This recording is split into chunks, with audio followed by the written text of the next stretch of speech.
مولانا طارق جمیل صاحب ہم ان کی خاک کے برابر بھی نہیں ہیں. ان سے اللہ نے جو ہدایت کا کام لیا اس کا 10واں حصہ بھی ہم نہیں کر سکے.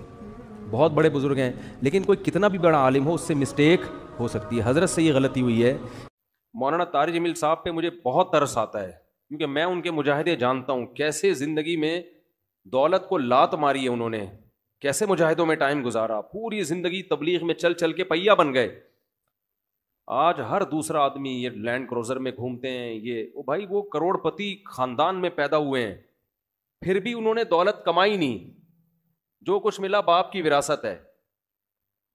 تو اس پہ کیوں تنگ کر رہے ہو کسی کو؟ آخری عمر میں بڑھاپے میں ان کا احترام کرو. کوئی علمی کسی پہ کوئی اعتراض ہے تو وہ شائستہ انداز میں بیان کر دو. کیسی انگلیاں اٹھا رہے ہیں دربار میں جانے والے, کبھی 1 روپے کے لیے کسی سرکاری دربار میں نہیں گئے ہیں, وہ 1 روپے لینے کے لیے بھی نہ کسی سے ملے ہیں.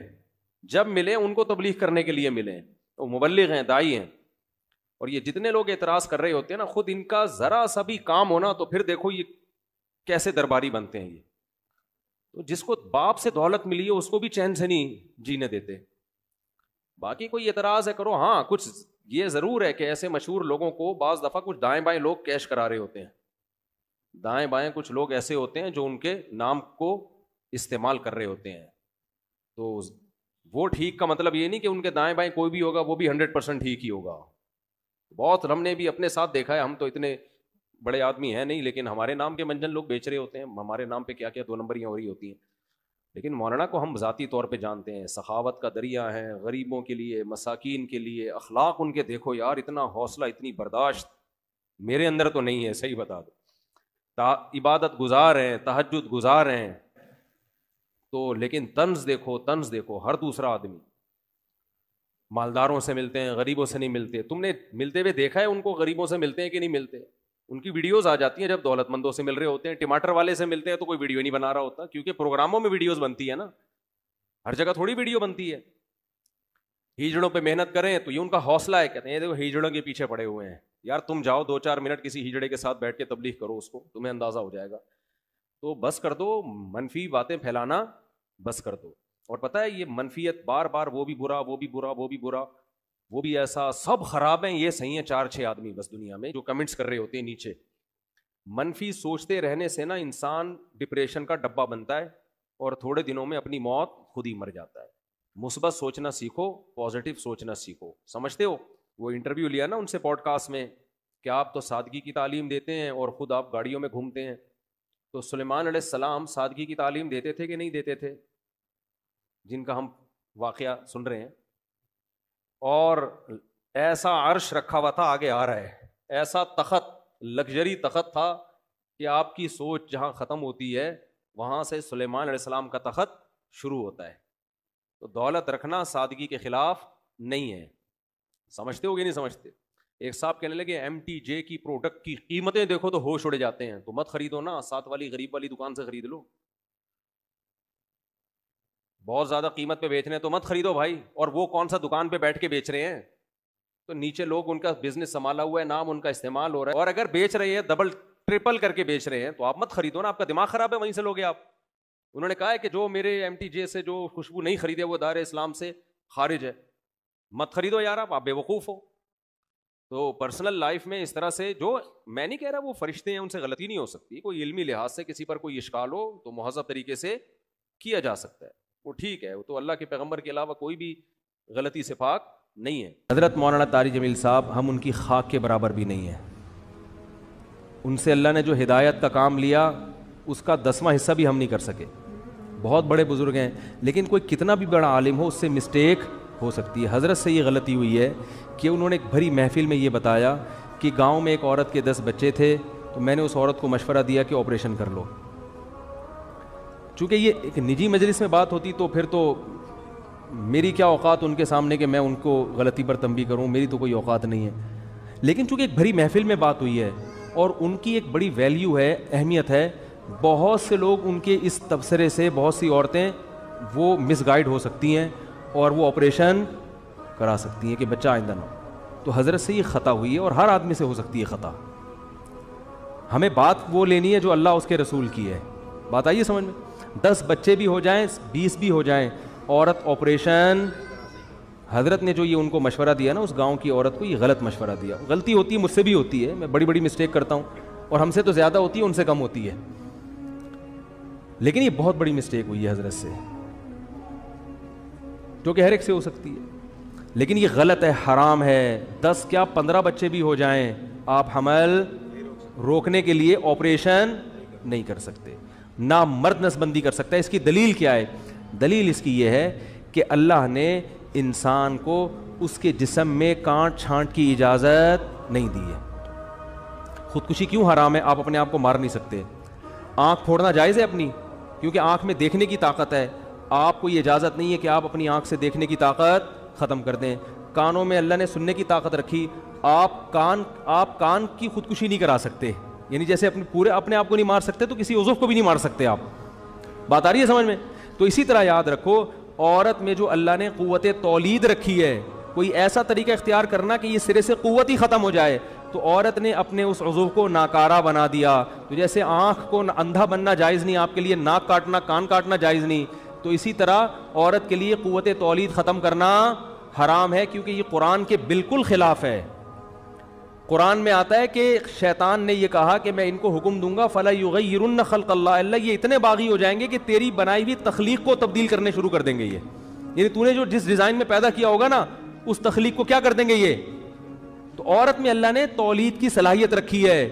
عورت وقتی طور پر حمل روکنے کی تدبیر اختیار کر سکتی ہے کسی ضرورت سے، جیسے صحابہ بھی کرتے تھے، لیکن قوت تولید کو کسی قیمت پہ ختم نہیں کر سکتی. یہ پھر اللہ کی بنائی ہوئی تخلیق کو کیا ہے، اور یہ سب کے نزدیک حرام. دیوبندی بھی علماء بھی حرام کہتے ہیں، بریلوی علماء بھی حرام کہتے ہیں، اہل حدیث بھی اس کو حرام کہتے ہیں، کہیں سے بھی فتویٰ لے لو.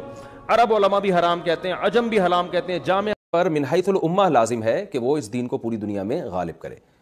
تو من حیث الامہ کا مطلب یہ ہوتا ہے، تھوڑی گاڑی اردو استعمال کر رہا ہوں، کہ کسی ایک فرد کی ذمہ داری نہیں ہے، اب امت کی حیثیت سے ذمہ داری ہے. نبی صلی اللہ علیہ وسلم پر تو یہ فرض عین تھی کہ پوری ذمہ داری آپ پر اکیلے پر تھی، تو آپ صلی اللہ علیہ وسلم نے یہ پوری امت کو اس کا ذمہ دار ٹھہرایا. تو اب امت کے ہر فرد پہ اپنی صلاحیت کے بقدر اور اپنی جو ہے نا وہ جتنی استطاعت اس میں ہے اور جتنی صلاحیت ہے اس حساب سے اس پر تبلیغ فرض ہے. تو ایک درجہ تو تبلیغ کا وہ ہے جو صحیح حدیث میں آپ صلی اللہ علیہ وسلم نے فرمایا من رأى منکم منکرا فلیغیرہ بیدہ فإن لم یستطع فبلسانہ فإن لم یستطع فبقلبہ وذلک اضعف الایمان. صحیح حدیث ہے کہ جو تم میں سے کسی گناہ کو ہوتے ہوئے دیکھے تو اس پر لازم ہے کہ وہ اسے اپنے ہاتھ سے بدل ڈالے. ہاتھ سے بدلنے کی طاقت اگر نہیں ہے، طاقت نہ ہونے کا مطلب یہ ہے کہ استطاعت ہی نہیں ہے، یا یہ کہ اگر ہاتھ سے بدلے گا تو اس سے بڑا فتنہ کھڑا ہو سکتا ہے، انفرادی سطح پہ فتنہ یا اجتماعی سطح پہ کوئی امت کو بڑا فتنہ ہو سکتا ہے. تو ایسی کنڈیشن میں آپ نے فرمایا فبی لسانی ہی، زبان سے روکے. اور اگر بولنے میں بھی فتنہ ہے یا بولنے کی طاقت نہیں ہے، ایسا ریئیکشن ہوگا کہ یہ برداشت نہیں کر سکے گا، یا ریئیکشن تو نہیں ہوگا لیکن اس کی ذات کے لیے تو ریئیکشن نہیں ہوگا، لیکن اجتماعی سطح پہ امت مسلمہ کو کوئی نقصان اس سے ہو سکتا ہے یا مصلحت کے خلاف یہ کام ہو سکتا ہے، تو ایسی صورت میں فرمایا نبی صلی اللہ علیہ وسلم نے فبی قلبہ، اپنے دل سے بدل ڈالے. دل سے بدلنے کا مطلب یہ کہ نیت رکھے کہ جب مجھ میں طاقت ہوئی میں اس گناہ کو تبدیل کر دوں گا. تو اتنا یہ ایمان کا آپ صلی اللہ علیہ وسلم نے آخری درجہ قرار دیا. تو اس درجے میں تبلیغ یہ ہر ایک پر فرض عین ہے، اس شرطوں کے ساتھ، جو ترتیب کے ساتھ جو حدیث میں وارد ہوئی ہے کہ کوئی بھی گناہ کو دیکھو تو دل میں یہ خیال آنا چاہیے. اچھا ایک بات یہ. دوسری بات یہ ہے، رہا یہ مسئلہ کہ مسلمانوں کی کوئی اجتماعی جماعت اجتماعی سطح پہ یہ کام کرے، تو قرآن مجید نے اس کا بھی تذکرہ کیا وَلْتَكُمْ مِنْكُمْ أُمَّةٌ يَدْعُونَ إِلَى الْخَيْرِ، تم میں ایک جماعت ایسی ہونی چاہیے جو لوگوں کو خیر کی طرف بلائے. تو مسلمانوں کی ایسی تنظیمیں ہونی چاہیے، چاہے وہ تبلیغی جماعت کی صورت میں ہو یا کسی بھی تنظیم کی صورت میں ہو، جو مختلف محاذوں پہ اجتماعی سطح پہ کام کر رہے ہوں، جن کا بنیادی کام ہی لوگوں کو خیر کی طرف بلانا ہو. تو ایسی کوئی جماعت کا ہونا بھی ضروری ہے. ظاہر ہے جب ایسی جماعت کا ہونا ضروری ہے تو ان کو افرادی قوت بھی چاہیے ہوتی ہے، افراد کے ساتھ افراد کا تعاون بھی چاہیے ہوتا ہے. تو اتنے لوگوں کا اس کام میں مشغول ہونا جس سے جو ہے دین دنیا میں پھیلنا شروع ہو جائے، غالب ہونا شروع ہو جائے، تو یہ امت کی ذمہ داری ہے. لیکن کسی فرد واحد کو لے کر یہ نہیں کہا جا سکتا کہ اس پر 4 مہینے لگانا فرض ہے، یا اس پر فلانی تنظیم میں جانا فرض ہے، یا اس پر یہ والا تبلیغ کا کام فرض ہے. کیونکہ شریعت نے جس چیز کو مبہم اور مجمل رکھا ہے تو ہم بھی اس کو مجمل ہی رکھیں گے. ہم عمومی طور پر بیان کریں گے کہ بھئی تبلیغ فرض ہے، بس مسلمانوں پر فرض ہے، آپ پر فرض ہے، آپ پر فرض ہے، آپ پر فرض ہے، کس طرح سے فرض ہے، یہ ڈیٹیل میں جانا یہ بہت مشکل کام ہے. یہ ہر ایک کا اللہ سے معاملہ ہے، کس میں کتنی استطاعت ہے اور کس کے پاس کتنے وسائل ہیں، اس کو دیکھ کر ہوگا. یہ دوسری بات یہ کہ تبلیغ کا کوئی ایک طریقہ متعین نہیں ہے. بلکہ تبلیغ بہت سارے طریقوں سے ہوتی ہے. علماء دلائل کے ذریعے تبلیغ کر رہے ہوتے ہیں, باطل فرقوں کا جواب دے رہے ہوتے ہیں, وہ جو کنفیوژن پھیلا رہے ہیں اس کنفیوژن کو دور کر رہے ہوتے ہیں. اہل باطل جو کنفیوژن کر رہے ہیں, باطل فرقوں کا جواب بھی ہوتا ہے, باطل مذہب کا جواب بھی ہوتا ہے اس میں. اب مثال کے طور پر دیکھیں, ڈاکٹر ذاکر نائک نے تو تبلیغ جماعت پہ وقت نہیں لگایا, لیکن وہ بھی بہت زبردست تبلیغ کر رہے ہیں. لیکن اگر ڈاکٹر ذاکر نائک تبلیغ جماعت کا انکار کریں تو یہ بھی غلط ہوگا, اس لیے کہ تبلیغ جماعت جس طرح سے کام کر رہی ہے اس طرح سے ڈاکٹر ذاکر نائک صاحب نہیں کر رہے, اور حضرت مفتی تقی عثمانی صاحب جس طرح سے تبلیغ کا کام کر رہے ہیں اس طرح سے نہ ڈاکٹر ذاکر نائک کر رہے ہیں نہ تبلیغ جماعت والے کر رہے ہیں. تو ہر آدمی کا اپنا میدان ہے. تو اس لیے دین کے تبلیغ والے جو تبلیغ کے اکابر ہیں ان سے ہم نے خود ہی یہ بات سنی ہے کہ دین کے مختلف شعبے ہیں, تو ان سب شعبوں کو زندہ کرنا ہماری ذمہ داری ہے. تو تبلیغ والے بھی کوشش کر رہے ہیں سارے شعبوں کو زندہ کریں, علماء بھی کوشش کر رہے ہیں سارے شعبوں کو زندہ کریں, اور جو دلائل کی دنیا میں مناظرے کر رہے ہیں وہ بھی کوشش کر رہے ہیں. تو ہر ایک کا اپنا اپنا طریقہ ہے, جس کو میں کہتا ہوں پشتوں میں اخپل طریقہ ہے ہر ایک کا. تو اس میں کس کے لیے کون سا طریقہ کس وقت سوٹیبل ہے یہ فیصلہ ہر شخص خود کر سکتا ہے, اور اس میں وہ علماء کے سامنے اپنے آپ کو رکھے, وہ اس کو مشورہ دیں گے, اس کی صلاحیتوں کو دیکھ کر وہ مشورہ دیں گے. تو اس لیے تزکیہ سب پہ فرض ہے کہ اپنی بھی اصلاح کرنی ہے, دوسرے کی اصلاح کی بھی فکر کرنی ہے. کیسے کرنی ہے, کس طرح کرنی ہے, اس کے لیے کوئی متعین طریقہ شریعت نے نہیں بتایا, بلکہ زمانے کے لحاظ سے حالات کے لحاظ سے ہر شخص کے لیے مختلف ہے. تو لہٰذا میں لوگوں سے ایک بات کہتا ہوں, میں کیا علماء یہ بات کہتے ہیں کہ اس بحث میں نہ پڑیں کہ فرض عین ہے فرض کفایہ تبلیغ, بلکہ اللہ نے جس کو موقع دیا وہ نکلے اللہ کی راہ میں.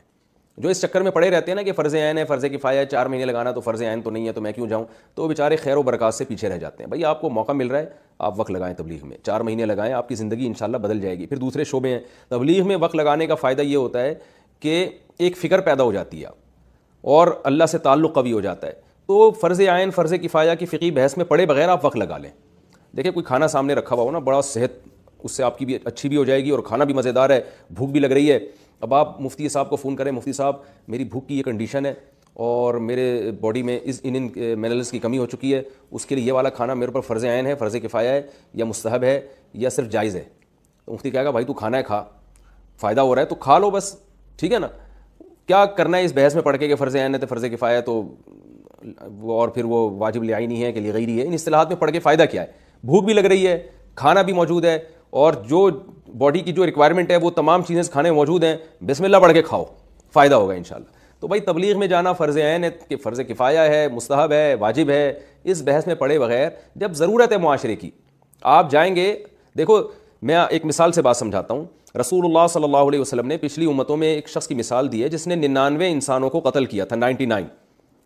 تو ایک راہب کے پاس گیا کہ بھائی میں نے 99 انسانوں کو قتل کیا, کیا میری توبہ قبول ہو سکتی ہے؟ اس نے کہا نہیں ہو سکتی. تو اس نے راہب کو بھی قتل کر کے سینچری پوری کر دی. اس نے کہا جب جانا ہی جہنم میں ہے تو پھر 100 پورے کر کے جاؤ.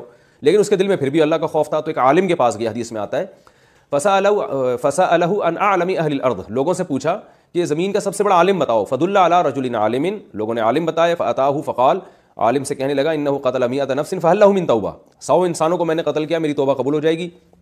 تو وہ عالم واقعی عالم تھے. انہوں نے فرمایا نعم من یحول بینہ وبین التوبہ, تمہارے اور توبہ کے درمیان کون سی چیز حائل ہو سکتی ہے. یعنی انہوں نے اپریشیٹ کیا اس کو.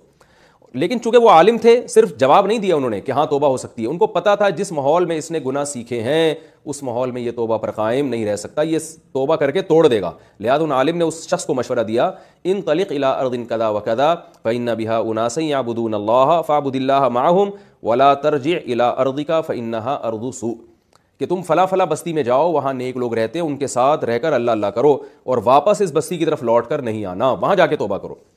تو اس حدیث سے ہمیں کیا پتہ چلتا ہے؟ بھائی توبہ پر قائم رہنے کے لیے, اپنی اصلاح کے لیے ماحول کا بدلنا ضروری ہے. بخاری مسلم کی متفق علیہ صحیح حدیث ہے یہ, ماحول کا بدلنا ضروری ہے. آپ جس ماحول میں گناہ سیکھتے ہیں اسی ماحول میں گناہ نہیں چھوٹتے آپ سے, چھوٹ بھی جاتے ہیں تو دوبارہ ہو جاتے ہیں. تو اب ہم کوئی ایسی بستی یا تو تلاش کریں کہ جہاں سارے نیک لوگ رہتے ہوں. تو ظاہر ایسی بستیاں اس زمانے میں تو ذرا مشکل سے ہی ملتی ہیں. تو اہل اللہ کی صحبت میں رہنا پڑتا ہے, یا تو آپ کسی شیخ سے باقاعدہ بیعت ہوں, ان کی خانقاہ میں جا کے رہیں, ورنہ پھر تبلیغ کا راستہ سب کے لیے سوٹیبل ہے.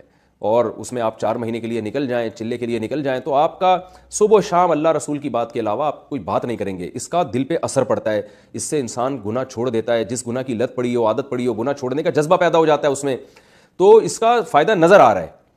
تو آج میں بھی اگر یہاں بیٹھا ہوں تو اس کے پیچھے تبلیغ کا ہاتھ ہے. تو بڑے بڑے لوگوں کو ہم نے زندگیاں ان کی چینج ہوتی ہوئی دیکھی ہیں.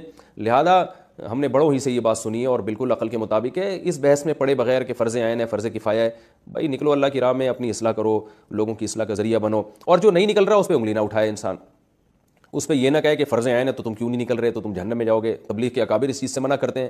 تو جو جس کام میں لگا ہوا ہے, اگر وہ خیر کا کام کر رہا ہے, ہمیں اس کا دست و بازو بننا چاہیے. اور انحصار نہیں کرنا چاہیے کہ بس یہی ہے اس کے علاوہ کوئی بھی نہیں ہے، یہ غلط ہے. سارے شعبے دین کے برحق ہیں، سب میں جانا چاہیے. عام لوگوں کے لیے تبلیغ کا راستہ بہت سوٹیبل ہے، اس میں بہت زیادہ فائدہ ہوتا ہے. تو اس لیے اس میں تو میں سمجھتا ہوں کہ سبھی کو وقت لگانا چاہیے. بہت زیادہ چینجنگ آتی ہے انسان میں، اور پوری دنیا میں ایک عجیب انقلاب آ گیا ہے. میں گورے نے کتاب لکھی تبلیغ جماعت کے بارے میں، اور اس نے کتاب